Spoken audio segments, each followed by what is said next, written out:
Good evening, everybody.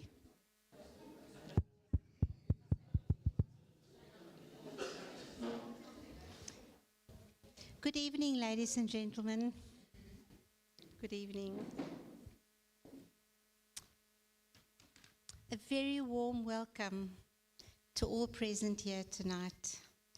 Respected Enlighten board members, officials of the education family, Western Cape Education Department, Overberg Education District, our very valued partners in education in the Overstrand.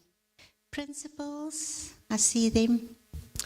Teachers, our early childhood development practitioners, parents, friends, and Enlighten staff. Good evening, Mr. Chabalala. Principal, Lukanya Primary. We are delighted that you've decided to join us tonight. I know it's very cold. All the predictions were like doom and gloom, but here we are. In the words of our chairman, Dave Shute, you are all here this evening because you are a thread in this beautiful tapestry that is Enlighten. Thank you. Your support means the world to us. Then a very warm, special welcome to our guest speaker, Professor Nuran Davids, Professor of Philosophy of Education in the Faculty of Education of Stellenbosch University, who so graciously accepted our invitation to our second annual lecture. It's an honor to be graced by your presence tonight, Professor. Thank you. Rodney Nissen, Enlighten Project Manager, will formally introduce you shortly. Last year, we celebrated 20 years in education and presented our first annual lecture led by Professor Jonathan Jansen. What a memorable occasion it was, which many of you attended. Certainly, we all share the same passion and hopes for education, but we are acutely aware of the many challenges facing education. Tonight, we are meeting again because we want to see a change in the lives of our people, our communities. We want to see a change in our communities and our beloved country. Yes, the task is enormous, but I believe we have a tried and tested model of working with communities that has evolved over 21 years. On behalf of Enlighten staff members, I sincerely thank and acknowledge everyone who extended a hand for making tonight possible and a success. Thank you very much. Refreshments will be served at the end of the presentation. Our friendly Enlighten staff will be ready to assist you.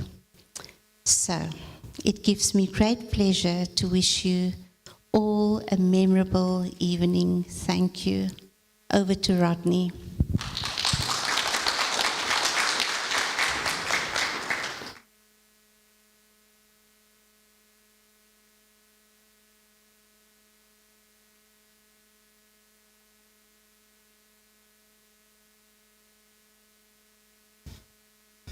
Protocol observed.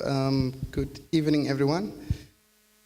Welcome to our second annual lecture. 21st century leadership is a challenging leadership, but one of the critical things, in my opinion, is the 21st century leaders needs to learn how to listen.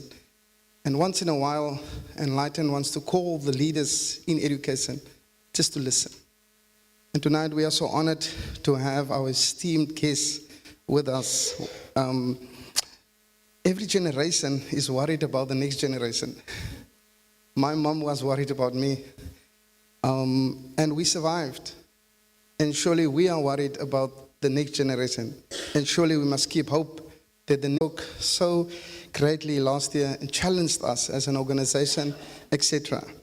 And he's also watching online tonight and following your speech. So we are honored to have you. Niran Davids is a professor of philosophy of education and the chair of the Department of Education Policy Studies in the Faculty of Education at Stellenbosch University.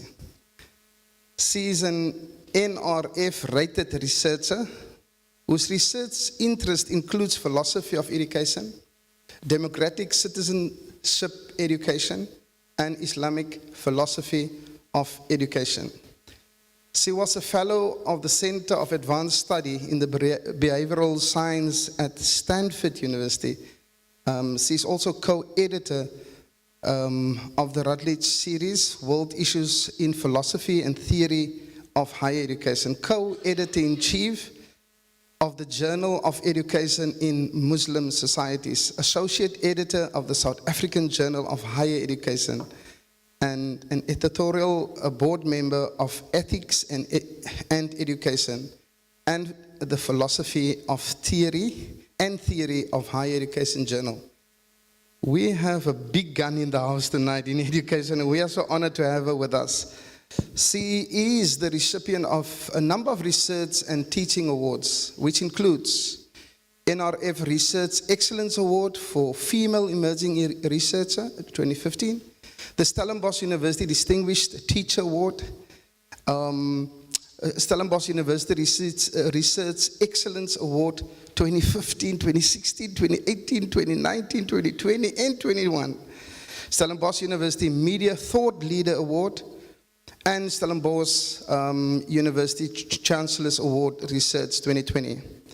So Niran is the author of 22 accredited books. We need to start writing, hermanos. And 101 accredited journal articles and book chapters. One of the books that I've read is Out of Place. You've touched my life on that. As well as our most recent book is Out of Place and Democratic Education as Inclusive. Academic Activism in Higher Education, as well as Teaching, Friendship, and Humanity.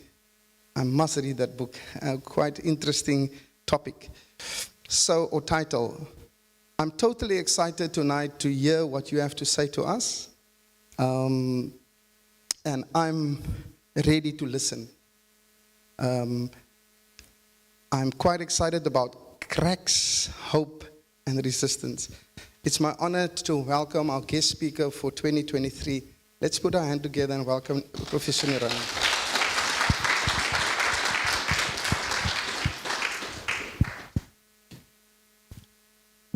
Thank you. Thank you. Do you need to hold this all the time? Can you hear me without it? No? Gosh, okay. Hard crowd.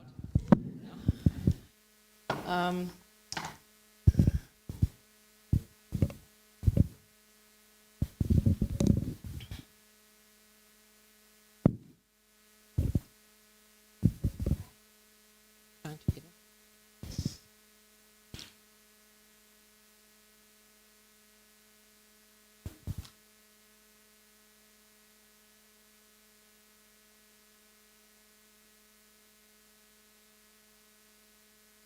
This happens in my lecture theatres all the time. Yeah, never works. Yeah, that's fine. Thank you so much. Good evening, everybody. I'm very impressed that you've come out in this cold weather, I must tell you. So I'm really happy and excited to be. I'm honored to have been invited, and I'm very honored to be a part of this organization. I have a soft spot for NGOs. It was something that I worked in many years ago. Some of you might know Novalis. That was on Rosebud Avenue before, Ralph Shepherd, Leonard Smith, you know, those people. And so I have a very soft spot for the work that NGOs do. And when they ask me to step in and do something, I'm happy to do it. And then, of course, I have a soft spot for Eric Atmore. And so when he said, do it, I said, okay, do it. So here I am. So thank you so much. It's always difficult to speak after being introduced because the expectation gets higher and higher. So I'll try and do justice to it. So my topic, it's something I've been playing with for a while, and it's probably been sitting in my writing, which is why the book that Rodney mentioned on friendship and humanity.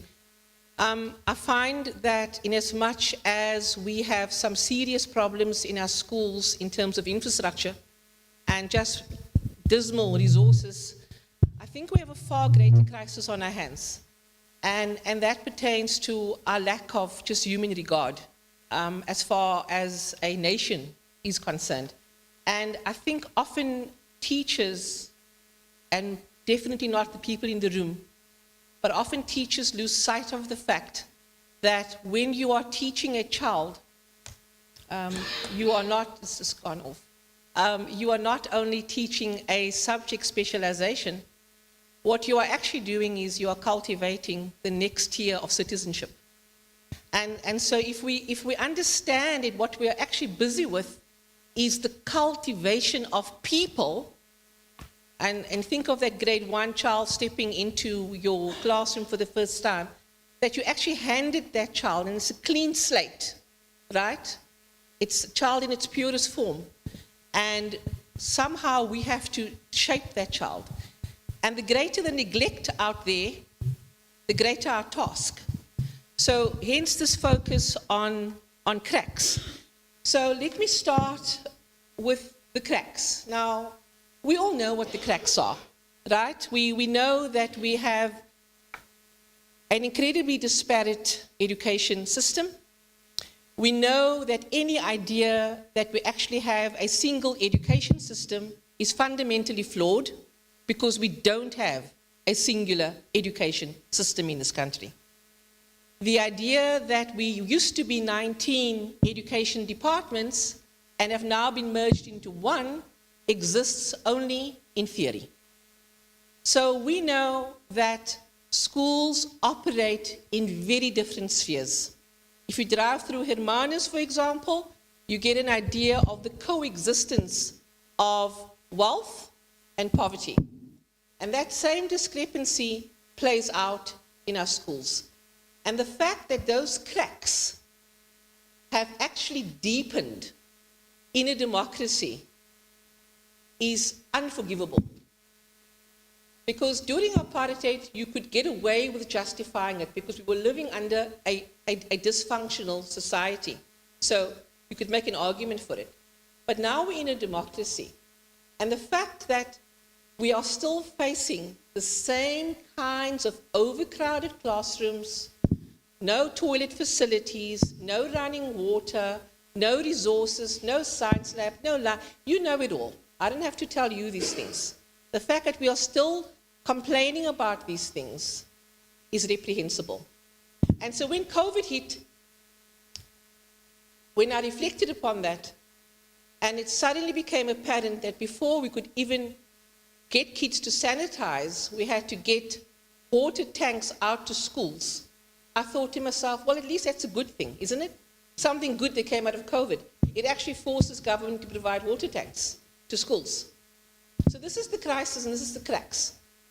Now, that's probably easier to identify because that's a physical thing. You can drive and you can physically see the breakdown in our schools and the challenges which our teachers face when they have to patrol and control up to 60 learners in a classroom, right?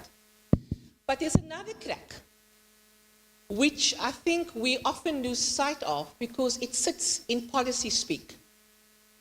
And we are reassured via the South African Schools Act that our government is interested in ensuring equal education, equitable education, a socially just citizenship ought to be nurtured, that this government is interested in giving every single child the same kind of access, inclusion, and opportunity. That's the SA Schools Act. It's a beautiful document, except it's not true. It's not true. And one of the most problematic aspects of the SS Schools Act, and one of the biggest cracks, and some of you might not agree with me, and that's okay, is the issue of school governance. So, for those of you who might not fully understand this, the issue of school governance is romanticized in ideas of decentralization and democratization. The policy argument is that the more we can involve parents in our schools, the more they will be able to be included in the decision-making, in how the schools are run, and therefore parents and communities will take greater ownership of schools, and these schools will thrive. And government says, this is democracy in action. And the only aspect of school governance which actually is democracy in action is the election part of it. The fact that you actually have to nominate somebody and then we all have to vote. But even that's problematic. Now, what is the problem with this?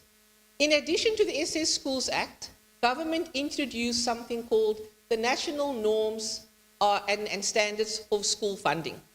There's an amended version that came out in 2021. And what that policy says, that in order for government to focus on historical restoration, and in order for government to put more money into historically disadvantaged schools, we will have 5 quintiles. And so quintile 5 would be your so-called wealthy schools, which of course is also not true, because you're going to have schools from historically white communities as well as historically colored, Indian and black, and please forgive my use of these terms, but we still use them in the name of transformation, which is a paradox of note. I'll get to that later.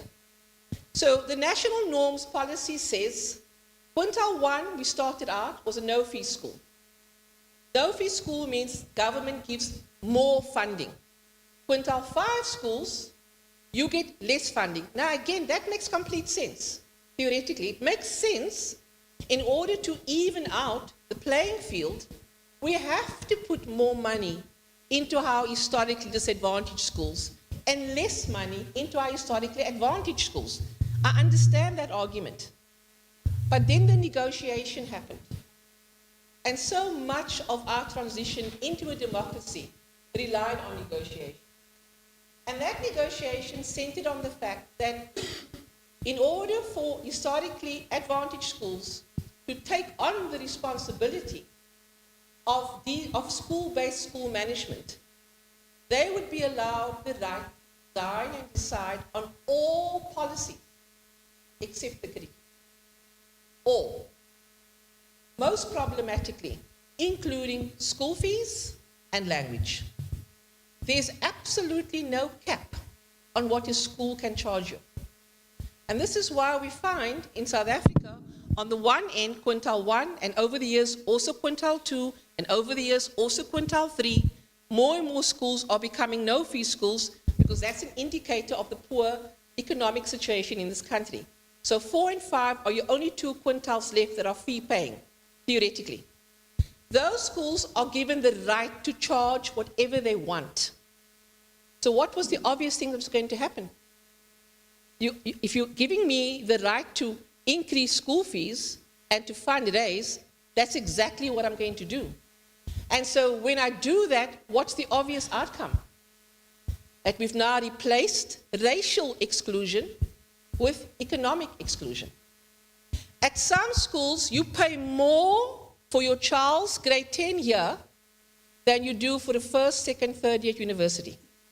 That's the reality. I spent more money on my child at a high school than had she been at Stellenbosch University. So that's the indicator. So that is a major crack. And so what we see, what started out as a policy which propagated democratic inclusion, collective decision-making, and buy-in from parents, turned out to be a mechanism that would re-entrench historical disparities. And we see this all over South Africa.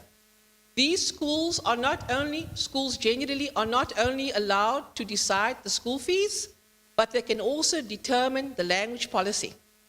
So again, those of you who don't know, as of last week, we have 12 official languages in this country, right? But we all know the reality is, unless you can speak English, you're not going to do too well in this country, economically. So no due attention and care has been given to actually honoring the fact that we actually have indigenous languages in the country. And the young children you saw here this evening are expected to do the completely impossible as far as I'm concerned. They're supposed to start school grade 1 to 3 in their mother tongue, and then code switch midway through, and then learn subjects like maths and geography and history in a language which they only ever hear in the classroom. Now, that's a bit like me speaking to you in German right now, unless you can understand German. So, this is the reality we have, and these are the cracks. And besides that, the obvious problem with SGBs in our current society is because our society is so economically disparate and unequal, it's inevitable that your governing bodies are equally going to be disparate and unequal. So while some schools can draw on the expertise of professionals, and governing bodies can have a fundraising expert and a marketing expert and a legal expert, and let's not forget the accountant who knows how to invest the funds and make sure there's money in the pot. On the other side of the spectrum, we have a real problem because most of our governing body people are barely literate. So we expected them to design a budget, that we expected them to run the school, market the school, manage the school. It makes absolutely no sense. And hence, the situation that we have right now, and I don't like using statistics because I think statistics often don't take stock of the real human error that's happening.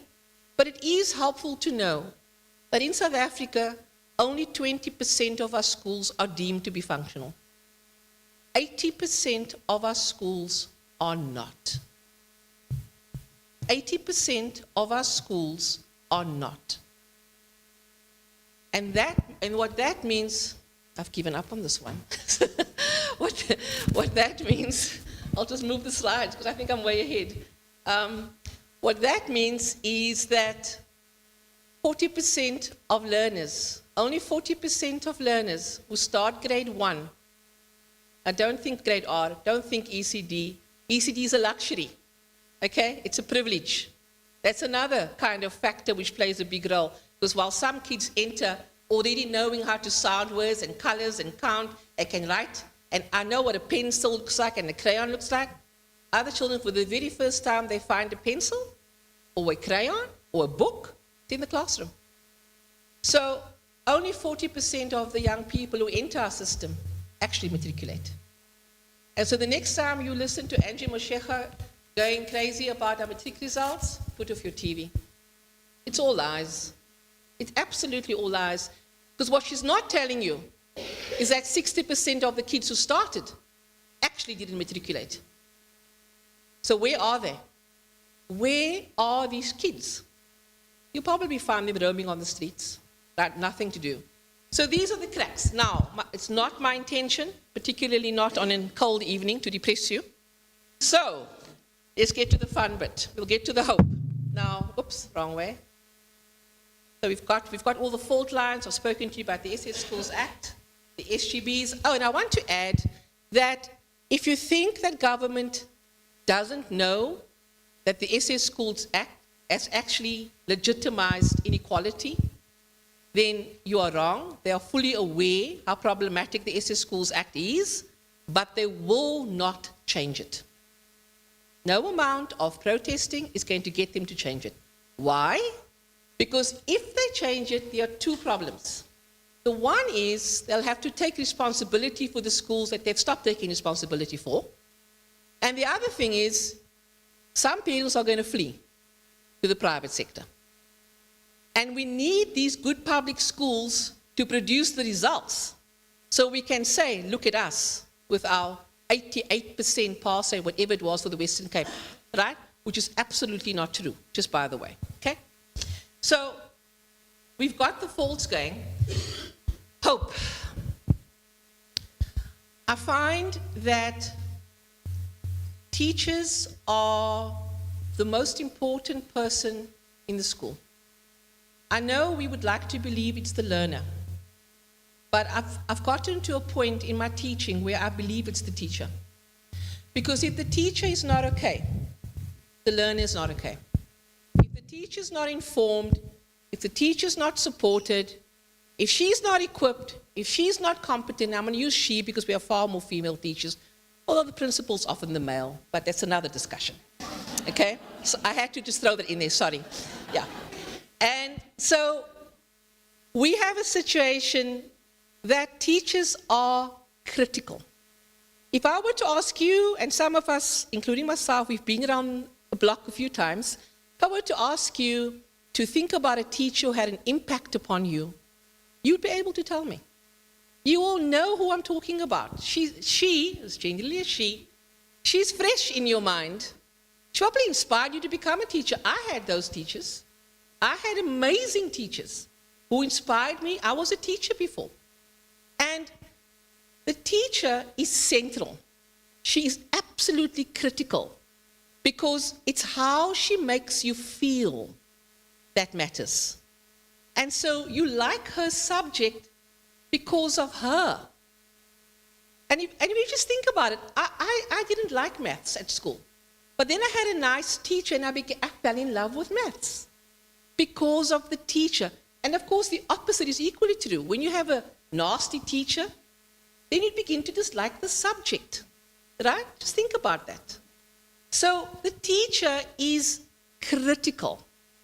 And I'm finding that when I go and I have to observe my students in practice teaching, and it's really quite difficult for them because they get put into a school system, the kids don't know them, they're new, they're students, and then I have to come along and evaluate them. But one of the most important things I try and nurture within my students is that you have got to instill hope. When you walk into a classroom, you have got to believe in the capacity of every single one of those kids to achieve. Because guess what? Sometimes you're the only one who does that. Sometimes you are literally the only person who speaks to that child in gentle tones, who affirms that child, who encourages that child. And so the role of the teacher comes with immense responsibility. And this is not something which the PGCE program can give to you because we focus on theory, right? But fundamentally, children will flourish where there is hope. Now, I like the works of Paulo Freire. Some of you might be familiar with his works. He's a renowned critical pedagogist. He's also a strong proponent of Christian theology, and most of his work was written in the discourse of liberation theology. And so when he talks about hope, it's the spiritual side to which he's turning. And I want to pause on that because I think so much about schooling becomes about the head, the academic stuff, the assessments. I'm going to test you on this. And the kid says, what do I need to learn in order to pass? Just tell me what I need to know. Even students at university, just tell me what you want me to write in this essay so that I can pass. And then I say, no, I want you to think. And then they say, no, just tell me what I need to write so I can pass. We're fooling ourselves. You've got to get these people to think, right? So hope, following Paulo Freire's ideas, is a spiritual encounter. It's not about the head. It's not about assessment. It's not about doing the tasks. It's about the human connection that I have with you. The moment I step into your presence, the moment learners come to you, and we have to pause on that and understand the gift, which that is. Somebody says to you, here's my child. Nurture her. Cultivate her. That's a profound gift. But so many of our teachers don't get it. They don't see it as such. They see this as a profession, when in fact it really is a calling. Because if you don't have passion, for what you are doing, my advice to you is please find another job. Please find another job. We have enough dismal teachers in our system. So hope is rooted in the fact that every single one of us sitting here, according to Freire, is unfinished. That there's always something more that we can be and become. We are incomplete, which is why we are always pursuing something else. So you've retired as a teacher, I'm going to do some work at Enlighten. I'm going to see how I can give back. I'm going to see what else I can do. Because by giving back, by participating with others, I give my life meaning. That's the meaning I give to myself.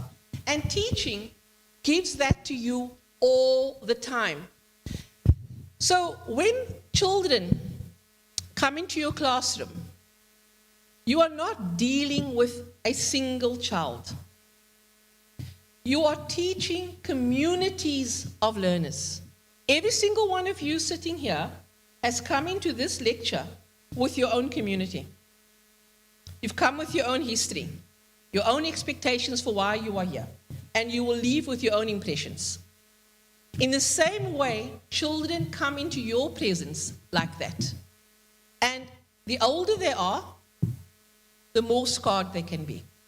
Particularly when we are dealing with poverty-stricken communities, where there's a hopelessness and despair, where unemployment is high, where people have to make complicated decisions in order to make a living.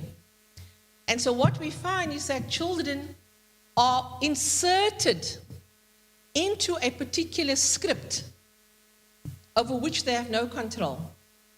So the dad might be in jail, the brother might be part of a gang. My mother works whole day, she comes home late at night. She doesn't have the time to interact with us. I have to take my siblings to school in the morning before I can go to school. My teacher doesn't understand why I'm late every morning, but I actually am walking 10 kilometers to do that every single day. So these are the scripts that are given. And it's very easy to see how easily young people can fall out of the system. And very often schools play a role of pushing people out. You misbehave, you're suspended. I've never understood that, eh? Suspending somebody. Because if there's one thing a child would want, is not to go to school. So I don't quite understand that thinking, but there we are. The moment the child acts in a bad way, we don't take the trouble to understand what's going on. He or she is unruly. That's a bad apple. We label for our own purposes, and we push the child out. When the whole point of education and schooling ought to be to keep the child within the system for as long as possible. The longer you keep the child in the system, the more you can shape. And it is our job as teachers to re-script the stories of those we teach. The more dire the circumstances of the community in which you work, the more the responsibility you have to re-script. Because young people don't see it in their own communities, because the people who do achieve move out. They don't come back. And so the only role models they have are the bad ones. So these are the kinds of challenges which young people have. And when you walk into a classroom and you have no interest in the well-being or the life story of these young people, and you just become an addition to telling a child, you will amount to nothing. Oh, you are useless. Oh, you will never understand. Sit in the corner. You're just part of an existing narrative. But that's not education. Education is about uplifting. A child has to leave your class feeling, I feel good about that. I can't wait to go back to her tomorrow. That's your test. When children run away from you when they see you, there's nothing to be proud of. This idea that people must fear me, I don't know where it's an autocratic idea. Children must want to be in your presence. And good teachers know this. There are teachers with a small t, and then there are teachers with a capital T. Right? And those are the people I'm interested in. Because those teachers understand the gravity of what I have in front of me. They understand that if I just change the life of one child, just one, I'm changing a whole family, another family, and another family. We're not going to save everybody. It's impossible. But we have to try our best. So when it comes to teaching with hope, this is not about giving up on the system, obviously, because we have to keep on trying to change the system, as we are doing with work like at Enlighten and all the other NGOs. We have to keep on doing it. But we cannot wait for things to change. We have to be actively busy. And so part of the reason why I include the idea of resistance in this talk is when you are teaching young children in impoverished communities, in challenging communities, to believe in themselves and that they have the potential to become something, you are also asking them to resist what's already around them. Right? So think about the communities which they live in. Think about the home situations which they live in. Throw away your ideas of family and the idea of a nuclear family. Throw away your idea of rituals and routines and bedtime stories and a child having his or her own room. These are middle-class ideas. Right?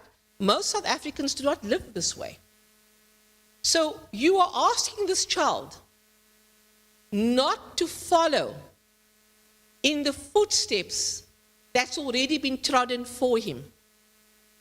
And I'll give you a really powerful example. I was involved in some amazing research work out in Hout Bay. You all know where Hout Bay is? Yeah?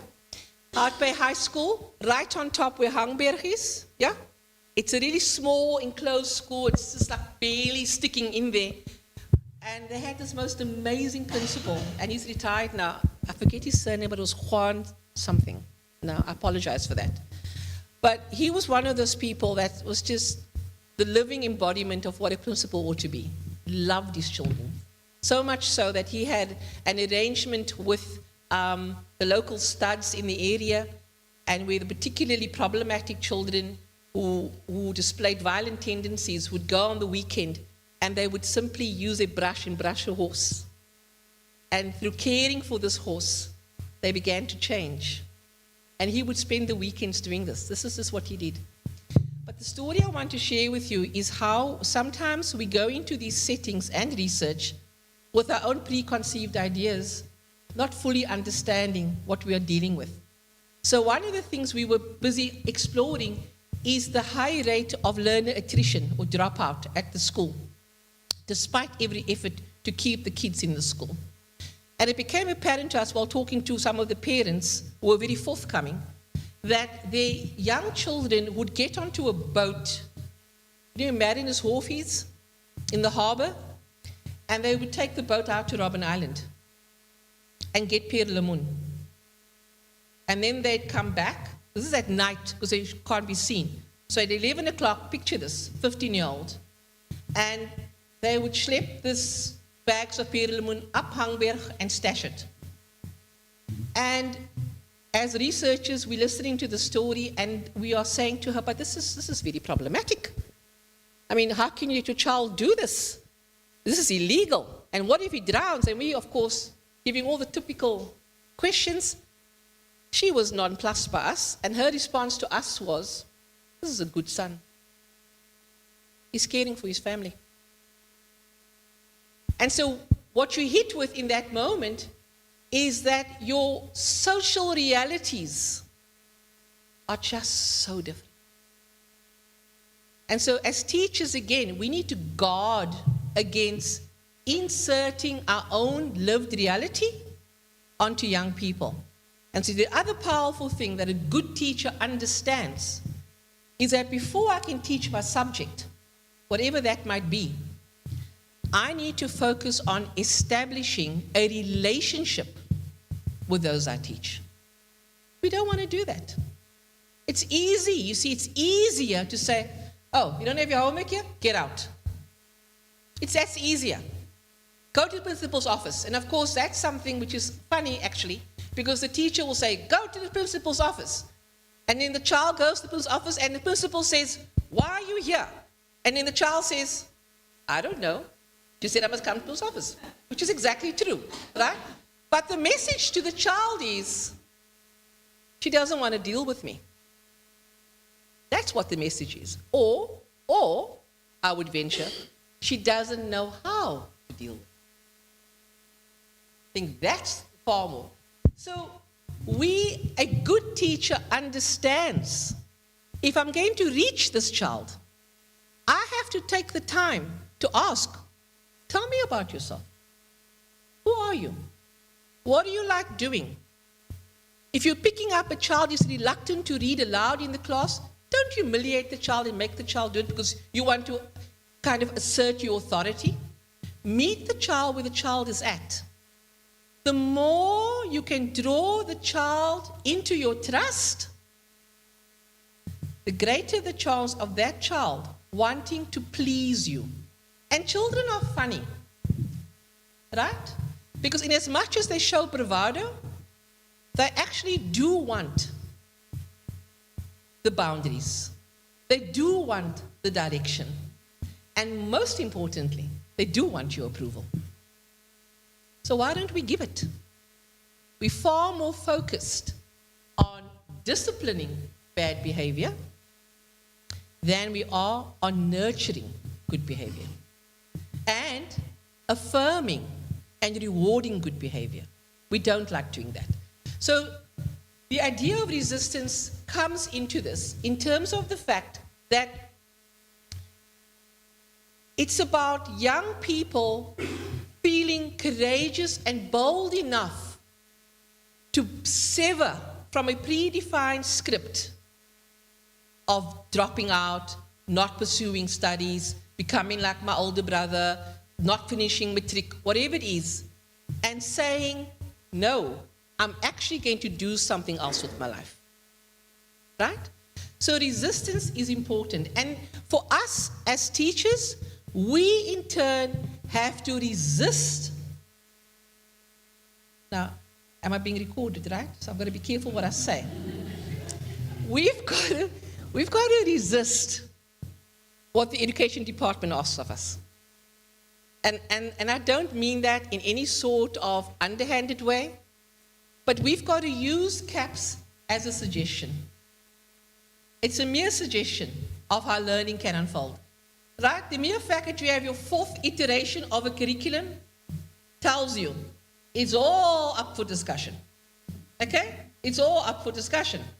So please do not attach too much value to CAPS. Right? Step out of the box.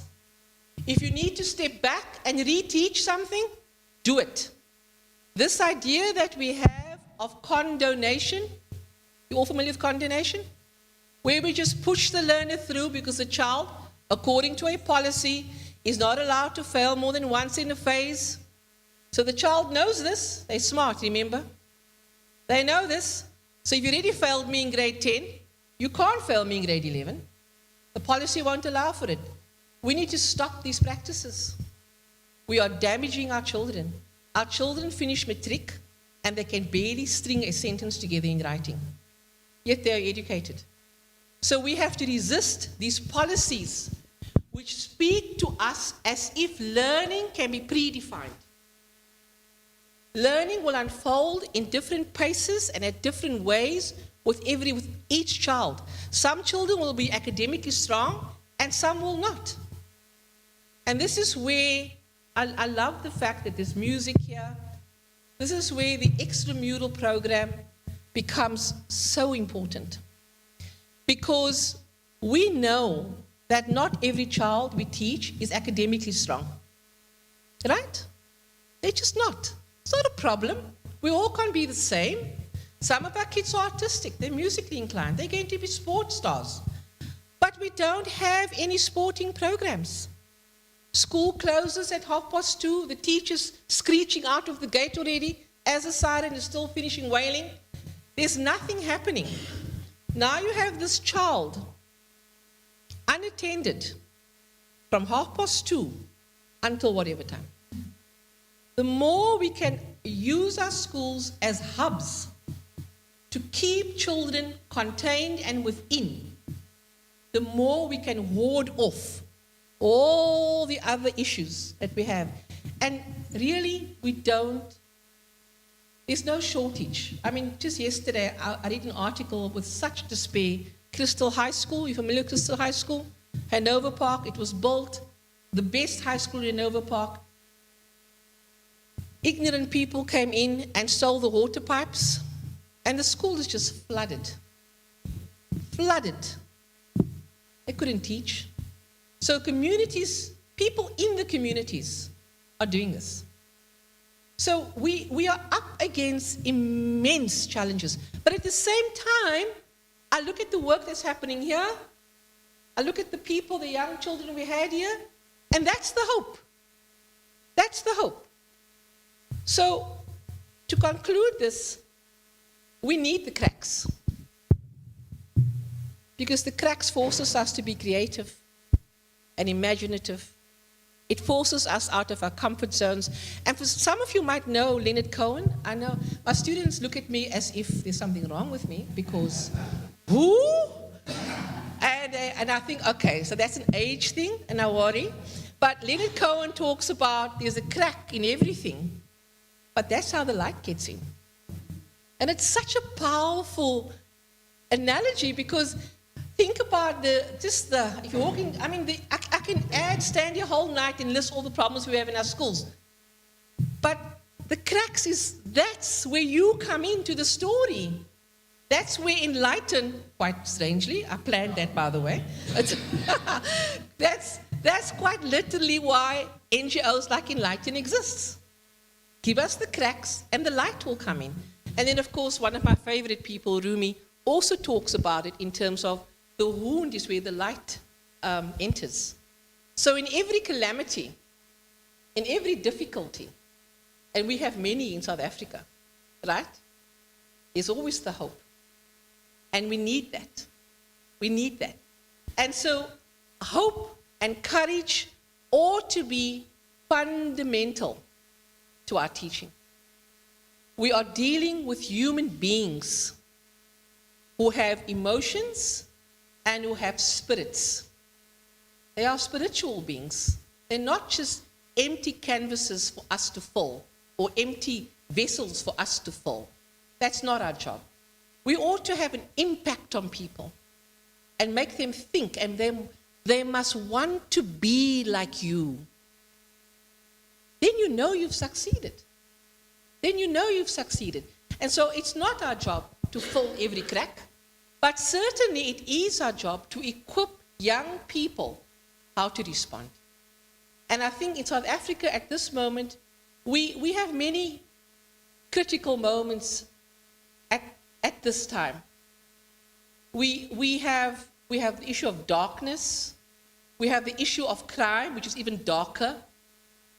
And we have this issue of a government that has so politicized education that it has rendered generations upon generations into renewed poverty.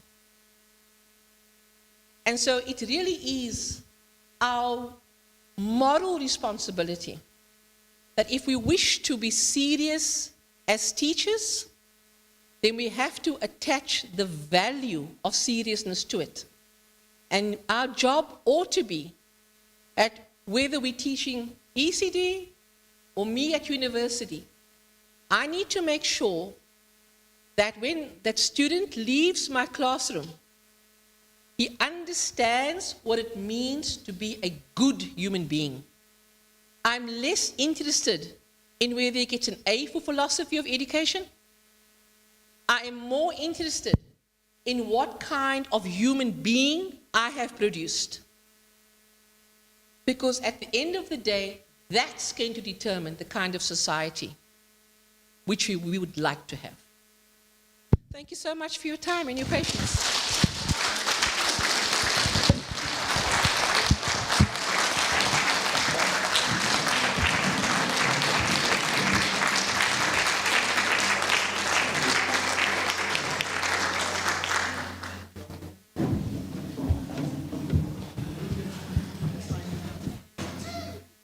Professor Davids, thank you.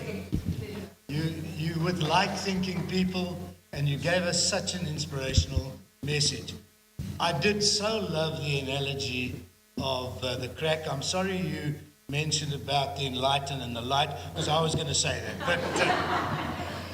But really, when you think about it, the green shoots that force their way through those hard cracks, those green shoots, they're delicate, they're soft, and yet they make their way through a cracked paving.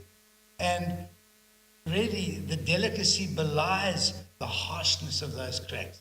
And it's a wonderful analogy. Thank you for mentioning Leonard Cohen for my generation.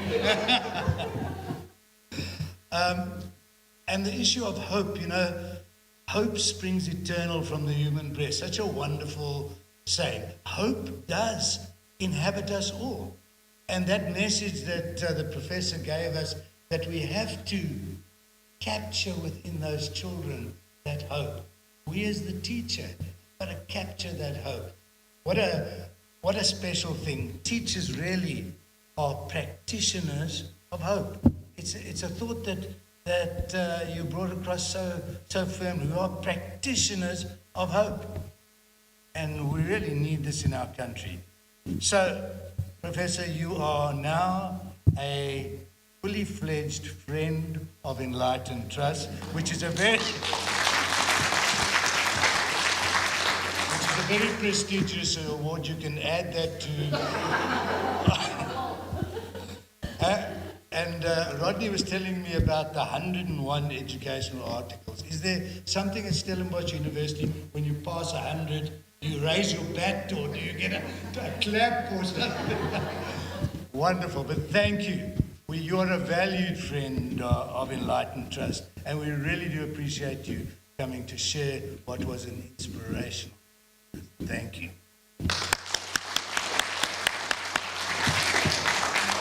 Also, thank you to our caterer, Jenny van der Bijl, for sorting out the inner man and women. And Margriet and Rodney and the staff, thank you. Our second annual lecture has been a great success, and we are very proud of what you've done. I call on, who is it that's coming?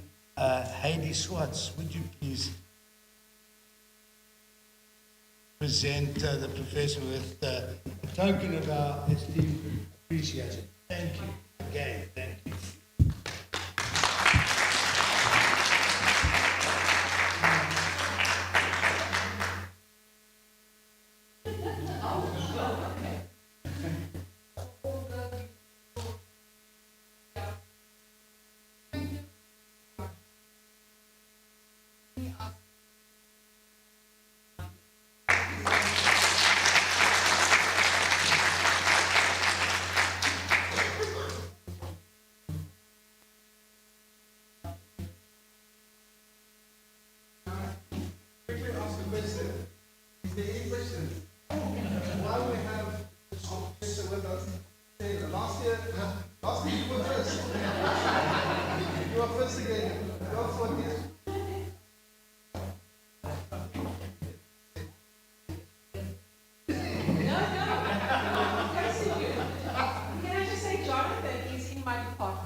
Just hang on.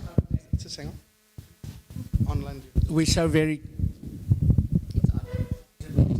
so very grateful that you came and spoke to us. We are such big friends of Magritte. It's more than just a working relationship. There's a very deep friendship.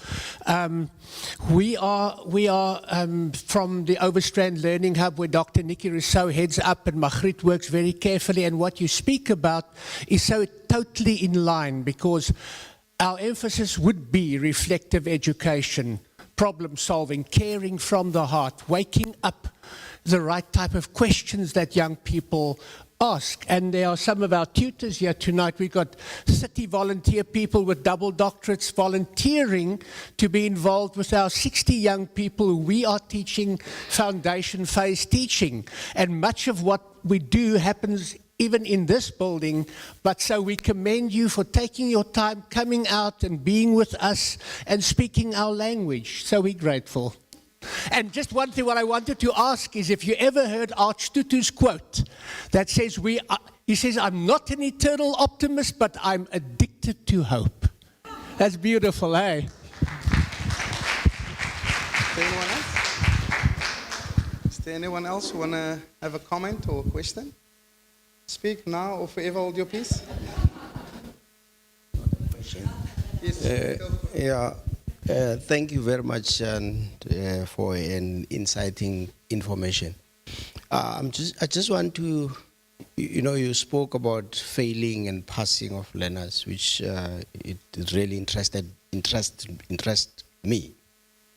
We've got this situation where I just want to hear your comment, or maybe your view with regards to grade 1 as well as grade R learners failing and passing. Should we pass those kids? Should we fail those kids? And if we have to fail them or pass them, why should we do that? And then if not, one of those, passing or failing, because I'm of the view that grade R and grade 1 learners, you fail them, you kill that particular base. That's my personal view. But I just want to hear from your view. I know the structure and the system requires us to concentrate and be focused on results, as you've mentioned. Your view. Thank you. Thank you. So, absolutely, I think failure for any child regarding, irrespective of grade, is quite traumatic. Not to be allowed to move with your cohort and your friends, for any child. But the problem with the way we approach it is that if you take a grade R or grade 1 child, and the child is with you for the entire year, and then come December, you inform mommy, oh, we're actually failing your child because she hasn't met the criteria to move on to the next grade. That for me is very problematic. Because certainly a good teacher would have picked up February, March, April, May. We have a problem. So I'm always astounded by that, how the parents only get informed via a report that actually your child has failed. If you know the child is not able to learn, if the child is struggling, the child hasn't understood the foundations of word construction, of sounds, something's missing, because the child has entered your classroom already not having grade R, for example, although that's changing now, but hasn't had the kind of home support which other children might have had, then certainly your teaching should have been geared towards correcting that. Instead, you've watched that child struggle, and now you fail. Right. So that's the one side. On the other side, we are not doing anybody any favors by simply pushing a child through the system because we want to protect emotions. So this needs to be a conversation, not in December, in June already, in July, because by then you will know this child has not met the prerequisite milestones that's required for the scaffolding that will happen in grade 2, right? So you can't just push this child along. But that needs to be a conversation with the mom and the dad, if the dad is there, or the guardian and the child, And the child needs to be explained too as to why we feel it is best for you. You just need another year to catch up. And if you do another year, you're going to be far better prepared. And research confirms that, particularly in the boy child, where the boy child starts just a bit later. Remember, we got a grade 1 child, age 6, turning 7. That's the policy. But we find when they turn 8, and parents are very competitive, right? They want their child to move because what's the auntie going to say if my child is repeating? Nobody cares. Your priority needs to be the child's well-being. So the boy child in particular needs just a bit more time to catch up with that girl who has verbal diarrhea. Notice our girls. They dominate, right? And the poor boy's like, what? Like what? Like no clue. So we have predetermined the child can only get, what is it, 9 months of teaching, if that? And we have predetermined if she doesn't meet the criteria within 9 months, then she has failed. That's the wrong thinking. The conversation needs to be ongoing. I know you are struggling. I must do the right thing and inform the parent. That's a moral obligation. And then if I know this child is not ready, the child cannot be allowed to proceed. Because we are doing the child an injustice. Because all that's going to happen now, come grade 2, it's compounded. I haven't figured out grade 1, and now I've got grade 2. So this child is continually swimming upstream. So it's about how, let's take out the language of failure and passing. Let's talk about managing and cultivation. Let's talk about nurturing. Let's talk about dialogue. Because education is a partnership. 3, the learner, the child, the learner, the parent, and the teacher. Right? And we don't honor that. We don't honor that, particularly in our impoverished schools. Why? Parents don't matter. They're poor. They can't speak my language. I don't have to tell them about their child's progress, right? That's the kind of attitude we have in certain communities, and that needs to change. Okay, thanks.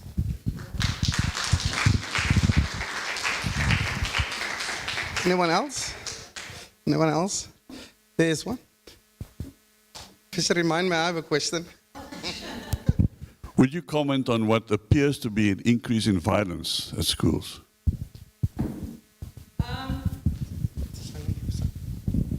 There is an increase in violence in schools. It's symptomatic of our society. It's symptomatic of our leadership. Have you seen our State of the Nation address lately? What happens?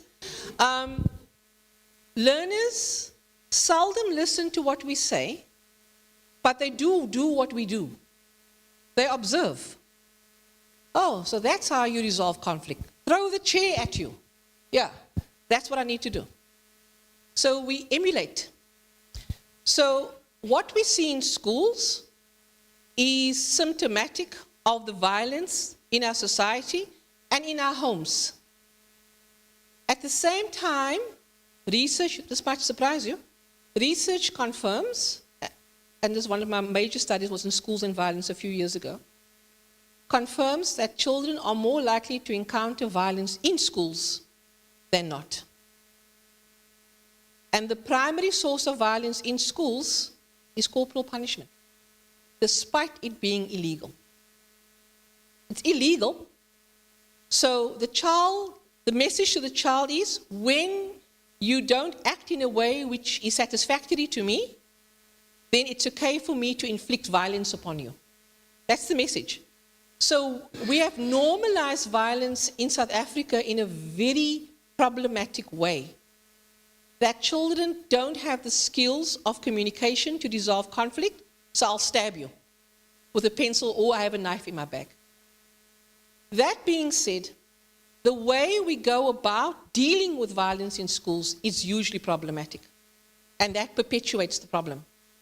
So we have violence in terms of learner upon learner, violence between teachers and learners, violence between teachers and parents, and principals and parents. It's everywhere. And it used to be more prevalent amongst boy learners, but now we have more girl-on-girl violence as well. And then, of course, we have, what do we understand by violence as well? The violation of others. Cyberbullying is a form of violence when I violate you. But what schools are doing, schools are dealing with the source of the problem. So we're putting you on detention. Detention doesn't work, just by the way. Right? I don't know why we keep on doing this. It doesn't work. It serves no purpose. It wastes your time and their time. Writing out lines, another joke. So we do strange things to people. We give them letters to take home. We give you a hiding. We put you on detention. We make you run around the school building 4 times. I don't know what they're supposed to do. But anyway, we do these things. When in fact, we should be dealing with it from the whole other perspective. In terms of recognizing, okay, so this is my community. These are my learners. Now remember, schools seldom serve the communities in which they are located. We have immense migratory patterns. Kids are always going across the railway line. There's an idea that the school over there is better. Yeah? So you've got to figure out who are the communities that this school is actually serving. And what kind of school would we like to create? That takes work. So what schools do is they give kids a list of rules, don't. You should invite young people to ask them, what kind of school would you like us to? Once you change the language and the discourse around how we respond to violence, because kids are not naturally violent, just by the way. It's learnt behavior. They see it in their home. Father beats mommy. Brother beats sister. Neighbors beating the person out in the street. Violence. Gangsterism. I belong to this gang, you belong to another. I will shoot to kill you. Violence. They are put into the situation. But they're actually pure. Kids are pure. That's my belief. Kids come to me in a state of purity. I believe that. We damage them. There's a wonderful poem by Stephen Spender on parents. I can't quote the poem. Please go and read up the poem by Stephen Spender. Your parents, they will do something to you. Read it. The first line of the poem. Anyway, so what I'm trying to say to you is violence is increasing, but where it's being managed properly is when schools change the way they deal with it. They don't wait for it to go up. They take stock of it and they have a focus on values. Like regard for others, respect, greeting. Something as mundane as greeting. When we see each other, and teachers have a thing, you greet me. I don't greet you first. What nonsense. If I know you, I greet you. Teach the child what it's like to be a good human being. Show kindness.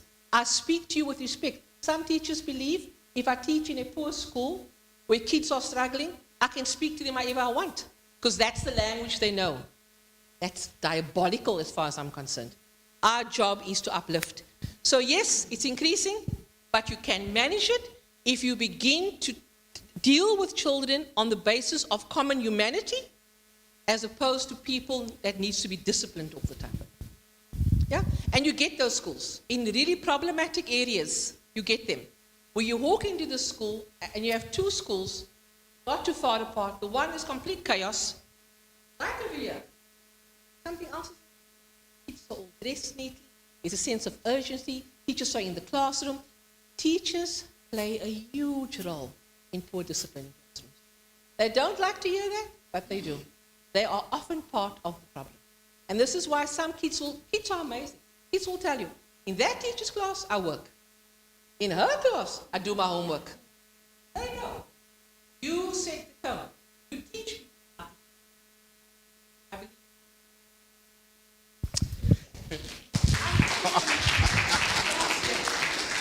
Wow.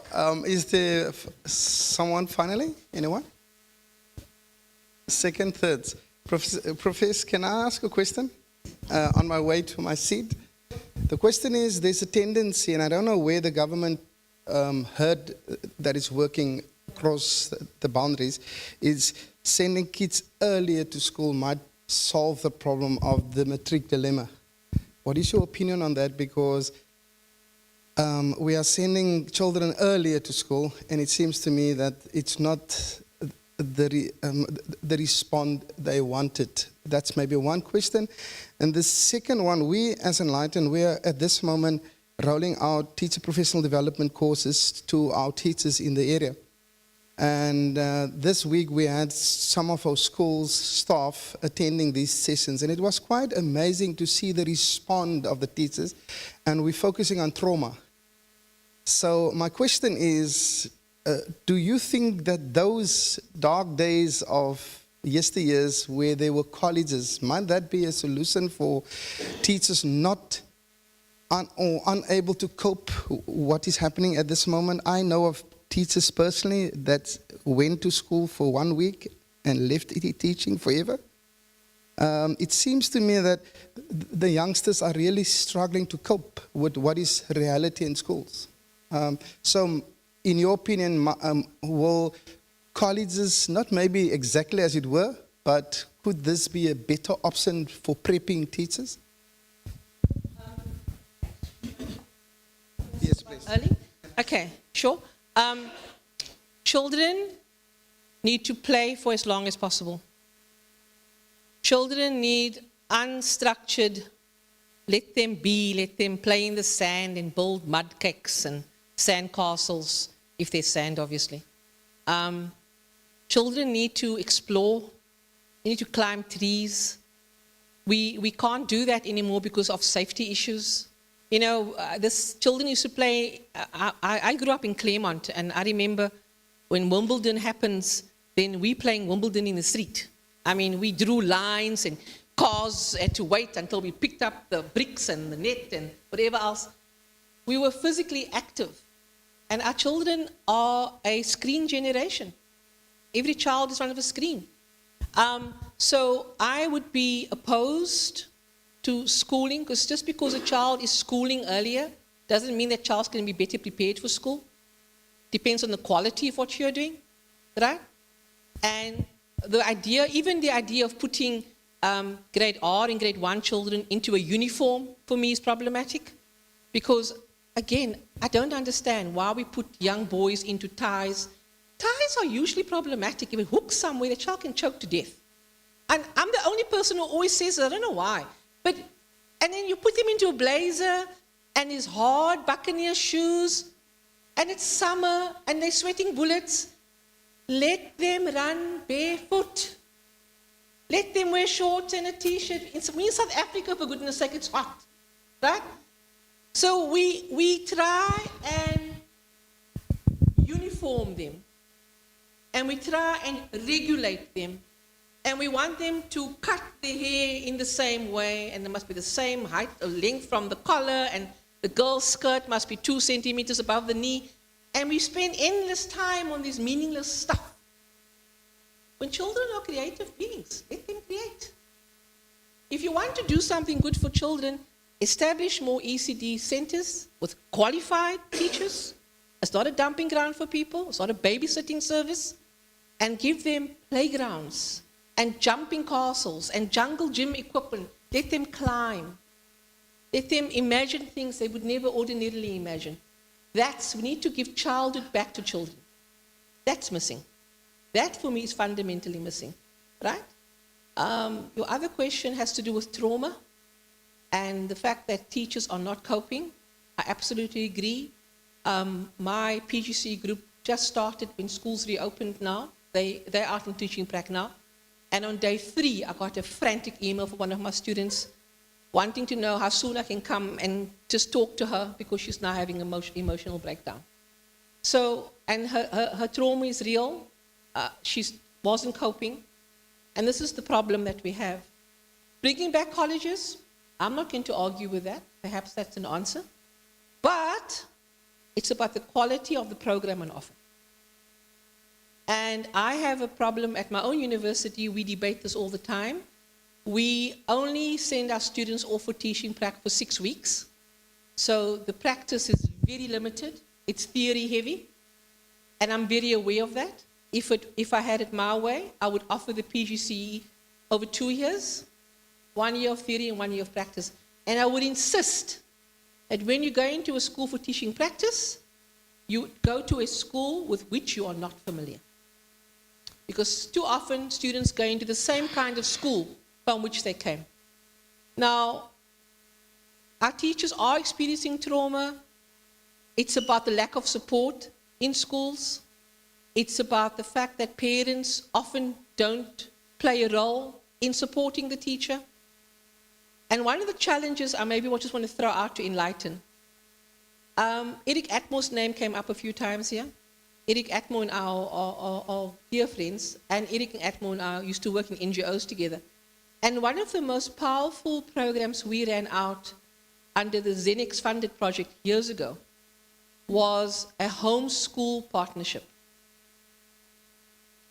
You see, the problem that we have is that our parents are younger and younger because of our very high rate of teenage pregnancy, right? And these children are often unwanted, and they often get reared by the grandparents. And these parents don't know how to parent. And so you have to offer programs that is literally going to teach a young mother what it means to be a mother. How you speak to your child, the kinds of questions you ought to be asking, creating a routine, and creating a relationship.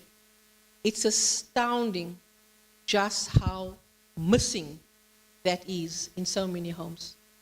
And that impacts on the class. So we are trying to put the fire out on this side, but the source is in the home often.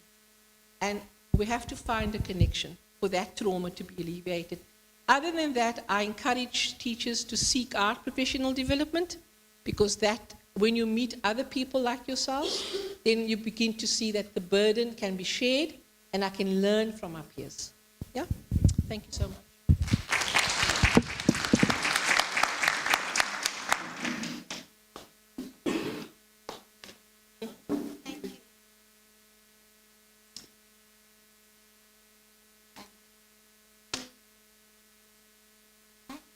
As I call freshmen, is that the proper word?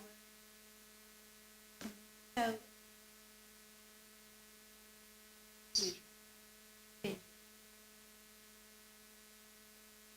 Which one is?